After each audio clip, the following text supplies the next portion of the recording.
Hello guys, welcome back to my channel. यदि आप एक क्लास 10th के स्टूडेंट तो आप सभी का बहुत बहुत स्वागत है।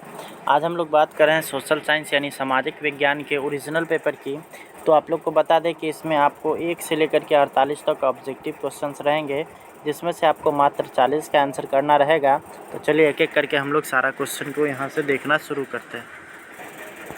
पहला सवाल है यहाँ पर है कि यंग इटली नामक संस्था की स्थापना किसने की थी? तो मेजनी ने। ठीक है। अगला है यूरोपियों के लिए किस देश का साहित्य एवं ज्ञान विज्ञान प्रेरणा स्रोत रहा था? यूनान का। अगला है जर्मन राइन राज्य का निर्माण किसने किया था? तो नेपोलियन III ने। रक्त एवं लौह की नीति का अवलंबन किसने किया था? तो बिस्मार्क ने। ठीक है। तो यहाँ पे थोड़ा वीडियो का क्वालिटी ख़राब हो सकता है, तो आप लोग थोड़ा सा एडजस्ट करिएगा। अगला यहाँ पर है सन 1815 ईस्वी में वियना सम्मेलन की मेज़बानी किस देश ने किया था? तो ऑस्ट्रिया ने, यानी कि ऑप्शन नंबर बी हो जाएगा। अगला है इटली एवं जर्मनी वर्तमान में किस महादेश में है? तो ये है आपके यूरोप में, यानी ऑप्शन नंबर सी हो जाएगा। अगला है लाल सेना का गठन किसने किया था? तो ट्राटस्की, यानी कि ऑप्शन नंबर बी हो जाएगा। बोल्शेविक क्रांति कब हुई थी? तो बोल्शेविक क्रांति हुई थी नवंबर 1917 में। अगला हम लोग देखेंगे तो रूस में जार का अर्थ क्या होता है? तो रूस का सम्राट, यानी कि ऑप्शन नंबर डी हो जाएगा। आगे की तरफ हम लोग चलेंगे तो यहाँ पर है नरोत्तम सिंहानुक कहाँ का शासक था? तो ये हो जाएगा आपका ऑप्शन नंबर डी, यानी कि कंबोडिया। हुआ आंदोलन किस प्रकृति का था? तो ये था आपका ऑप्शन नंबर डी, यानी कि क्रांतिकारी धार्मिक। अगला है अंकोर वाट का मंदिर कहाँ है? तो ये हो जाएगा आपका ऑप्शन नंबर बी, यानी कि कंबोडिया।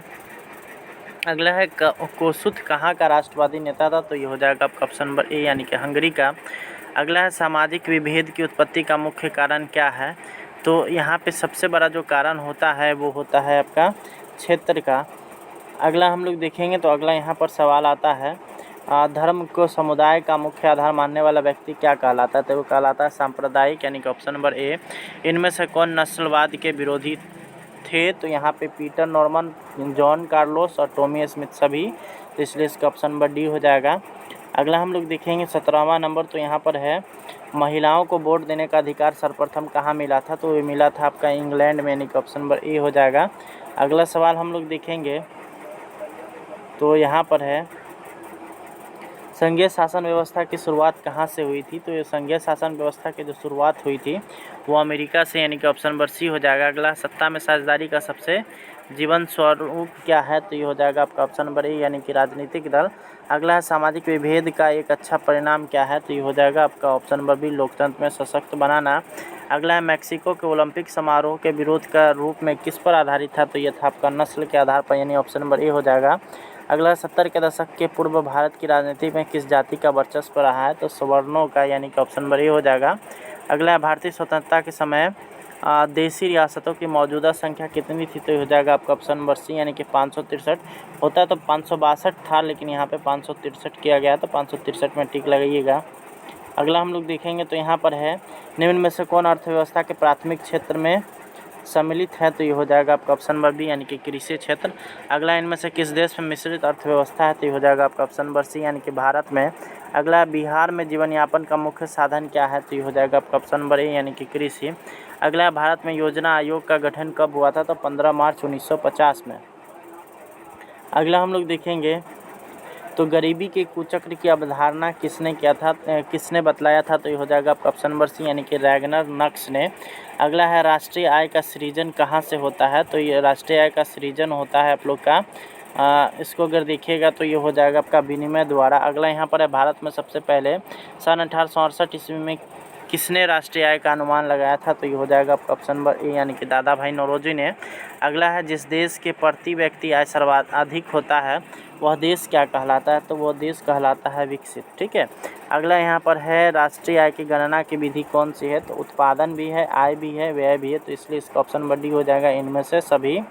अगला हम लोग देखेंगे तो यहाँ पर है भारत में राष्ट्रीय आय का आकलन कौन करता है? तो ये हो जाएगा आपका ऑप्शन नंबर ए, यानी कि केंद्रीय सांख्यिकी संगठन। अगला है सौर ऊर्जा निम्न में से कौन सा संसाधन है? तो सौर ऊर्जा जो है वो है नवीकरणीय। अगला है विश्व पर्यावरण दिवस कब मनाया जाता है? तो ये हो जाएगा आपका ऑप्शन नंबर बी, यानी कि 5 जून। अगला है काली मिट्टी किसकी खेती के लिए उपयुक्त है? तो ये हो जाएगा आपका ऑप्शन नंबर ए, यानी कि कपास के लिए। अगला हम लोग देखेंगे तो भारत में सबसे अधिक विस्तार किस मिट्टी का? तो भारत की अगर बात किया जाए तो जलोढ़ मिट्टी यहाँ पूरे भारत में सबसे ज़्यादा पाया जाता है। अगला है बृहद क्षेत्र में जल की उपस्थिति के कारण ही पृथ्वी को क्या कहते हैं? तो पृथ्वी को कहा जाता है नीला ग्रह। अगला हम लोग देखेंगे तो किस राज्य में वन का क्षेत्र सबसे अधिक है, तो ये हो जाएगा आपका ऑप्शन नंबर सी यानी कि मध्य प्रदेश में। कंचनजंगा राष्ट्रीय उद्यान किस राज्य में है, तो ये हो जाएगा आपका ऑप्शन नंबर बी यानी कि मिजोरम। अगला है इंद्रपुरी जलाशय परियोजना किस राज्य में है, तो यहाँ पे इसका जो है आप लोग आंसर कमेंट करके बताइएगा, इसका आंसर अभी फ़िलहाल हमको नहीं पता है।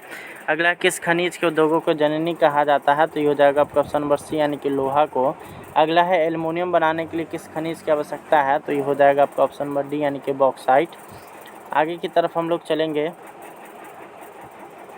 अगला यहाँ पर है सीमेंट उद्योग का सबसे प्रमुख कच्चा माल क्या है, तो ये हो जाएगा आपका ऑप्शन नंबर ए यानी कि चूना पत्थर। अगला है पंजाब में भूमि निम्नीकरण का मुख्य कारण क्या है, तो वहाँ पे हो जाएगा आप लोग का अत्यधिक सिंचाई यानी कि ऑप्शन नंबर डी। अगला है नदियों में बाढ़ आने का प्रमुख कारण क्या है, तो ये हो जाएगा आपका ऑप्शन नंबर सी, नदी की तली में अवसाद का जमाव जो होगा वही उसका जो है मुख्य कारण होता है। अगला सूखा किस प्रकार की आपदा है, तो सूखा होता है आपका प्राकृतिक आपदा यानी कि ऑप्शन नंबर ए। आगे की तरफ हम लोग चलेंगे तो यहाँ से आप लोग के लिए सब्जेक्टिव क्वेश्चंस है, आप लोग चाहें तो यहाँ से नोट कर सकते हैं। ये सारा क्वेश्चन आप लोग के एग्जामिनेशन में रहने वाला है। आप लोग यहाँ देख सकते हैं पहला नंबर जो लिखा हुआ है, गैरिबाल्डी पेशे से क्या था, इसके कार्यों को लिखे। तो गैरिबाल्डी के विषय में जो है यहाँ पे लिख देना है, और वो पेशे से नाविक था, ठीक है। अगला है 1848 ईस्वी के फ्रांसीसी क्रांति के क्या कारण थे, तो 1848 का जो फ्रांसीसी क्रांति हुआ था वो यहाँ पे जो है बुर्बो राजवंश का जो है यहाँ पे विनाश किया था, ठीक है। अगला यहाँ पर है रूसी क्रांति के किन्हीं 2 कारणों को लिखे, तो इसमें आपको 2 कारण, बहुत सारा कारण दिया गया है आपके बुक में से, उसमें से कोई भी 2 कारण आप लोग को लिख लेना है। उसके बाद चौथा है खूनी रविवार क्या है, और हो ची मिन मार्ग क्या है, और छठा है जेनेवा समझौता कब और किन के बीच हुआ था। तो ये 1 से लेकर के 6 तक जो क्वेश्चन दिया गया है इनमें से किन्हीं 3 प्रश्नों का ही उत्तर देना है। तो आप लोग अपने हिसाब से इन तीनों प्रश्नों में से 6 प्रश्नों में से कोई भी 3 प्रश्न का उत्तर दे सकते हैं। अब बात आती है प्रश्न संख्या 7 और 8 का, जो कि दीर्घ उत्तरीय प्रश्न है। यहाँ पे आप लोग देख सकते हैं, इटली के एकीकरण में मेजनी और काबुर के योगदानों का उल्लेख करें, और दूसरा है बोल्शेविक क्रांति का वर्णन करें। दोनों में से किसी एक का जो है आपको आंसर कर लेना है। उसके बाद फिर आप लोग बढ़ जाइएगा यहाँ पे राजनीति विज्ञान में, तो आप लोग को 9 से लेकर के 12 तक लघु उत्तरीय प्रश्न मिलेगा। इनमें से मात्र 2 का आंसर करना है। पहला है आप लोग का जातीय एवं सांप्रदायिक विविधता लोकतंत्र को किस प्रकार से प्रभावित करता है, और धर्मनिरपेक्ष शासन की क्या विशेषता है। यहाँ पे आप लोग को इन दो क्वेश्चन आप लोग को यहाँ पे है।